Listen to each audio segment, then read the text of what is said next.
кайнелер, энелер көп алып келет да. Москвадан акча келди, балдарымды ойнотуп кой деди деп алып келгендер көп болот берге. Анипа Султанова 2012 жылы жаштык эс алуу паркынын бир бурчун ижарага алып, жаш балдар ойноочу аянтчаны иштетип келет. Күн сайын тазалыгына көңүл буруп турбаса, аз убакытта эле таштандыга толуп калат дейт. Карабасаң берди бардык таштандыга толуп кетет да. Мисалы, кечинде тазалап жийип коюп кетсек да, эртең менен келсең мусор толуп калган болот да. Биринчи очередте эле ушул семечке вообще чактырбаймын. Келгендер тазалыкты карагыла деймин. Өзүбүз болсо батутубузду күнүгө эртең менен келгенде сөзсүз түрдө арчып жууп тазалап турабыз. Ушул эле парктын башка аянттары жана шаар ичиндеги экинчи Жеңиш паркы да 20 жылга жакын убакыттан бери кароосуз турат. Эс алуучулар парк деген аты эле болбосо, бак дарактардын көлөкөсүнөн башка шарт жок дешет. Чөп жарлар өсүп, дарактардын бут албай калганына көздөрү да көнүп калган. Паркыбызда жакшы бак дарактар бар, бирок ошол жактарга столдорду, түздөрдү жашына кылып койсо болот. Жана ошондой эле мусор салган урналар жок. Могул жактарды байкап көрсөк, ушул столдорду коюп оңдосо жакшы болот. Тазалыгын жакшылап карап, могул плиткалар, жолдору, асфальттары сынып кеткен, бардык жагы чөптөр чыгып кеткен цементтерден. Кандай болсо ham бир даракты путап туруп, аналарды путаш керек. Анан кийин сууду коюш керек, бир түрдө шыпырыш керек. Таза болсо бул жакшы да. Эми богонуга боло берет дагы. Дагы башка келебе да. Шунун өзүгө эле тазалык болсо, келген адамдын жүзү жарык болот да.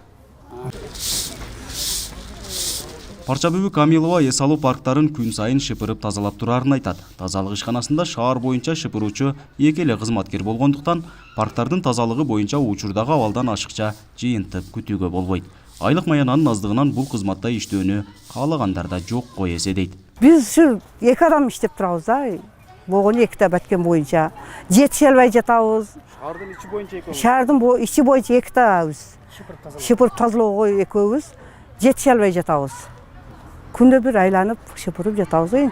Жетишпей жатабыз. Эми бизге дагы кичине кошумча болсо, энди адам болсо, көпчүлүк болсок жакшы болот деп турабыз энди.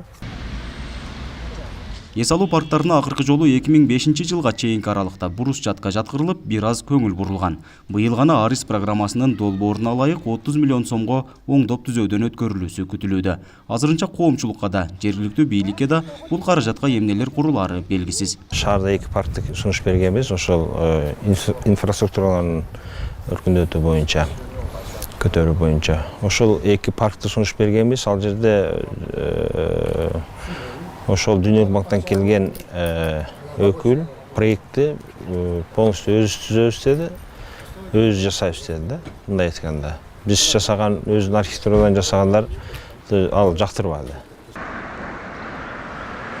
Дүниелик банк Баткен облусун өнүктүрүүгө деп 50 миллион доллар бөлө турган болгон. Анын жарымы грант эсебинде берилсе, 25 миллион доллары 38 жылга насыяга бөлүнөт.